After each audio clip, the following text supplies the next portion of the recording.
இன்றைக்கு தண்டுக்கீரையின் எண்ணற்ற நன்மைகளை பற்றி பார்க்கலாம்.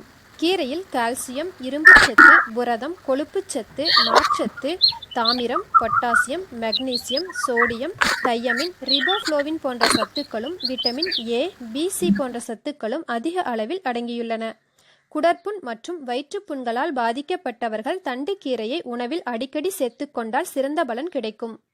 பெண்களுக்கு கருப்பை தொடர்பான பிரச்சனைகளை குறைக்கக்கூடிய தன்மை இக்கீரையில் அதிகம் உள்ளது. தண்டுக்கீரை உடலிற்கு குளிர்ச்சித்தன்மையை தரக்கூடியது. உடல் உஷ்ணத்தால் பாதிக்கப்பட்டவர்கள் இந்த கீரையை உணவில் அடிக்கடி எடுத்துக்கொண்டால் சிறந்த நிவாரணம் கிடைக்கும். தண்டுக்கீரையில் இரும்புச் சத்தும் கால்சியம் சத்தும் அதிகமாக இருப்பதால் இரத்தச்சோகை, மூட்டுவலி, முதுகுவலி போன்ற தொந்தரவுகள் இருப்பவர்கள் எடுத்துக்கொள்வது சிறந்தது. தண்டுக்கீரையில் நார்ச்சத்து அதிகம் உள்ளதால் மலச்சிக்கல், மூலநோய் போன்ற பிரச்சனை உள்ளவர்கள் இக்கீரையை அடிக்கடி உணவில் தொடர்ந்து எடுத்துக்கொண்டால் இப்பாதிப்புகள் குறைய ஆரம்பிக்கும். தண்டுக்கீரையை உயர் இரத்த அழுத்தம் உள்ளவர்கள் எடுத்துக்கொண்டு வரும்பொழுது இரத்த அழுத்தம் குறையத் தொடங்கும். தண்டுக்கீரை இரத்தத்தில் உள்ள வெள்ளை அணுக்களின் உற்பத்தியை அதிகரித்து நோய் எதிர்ப்பு சக்தியை அதிகரிக்கக்கூடியது.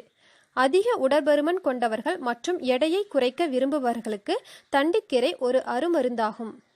இந்த கீரையை தொடர்ந்து சாப்பிட்டு வரும்பொழுது முதுமை தோற்றத்தை தடுத்து உடலை என்றும் இளமையாக வைத்துக்கொள்ள உதவும்.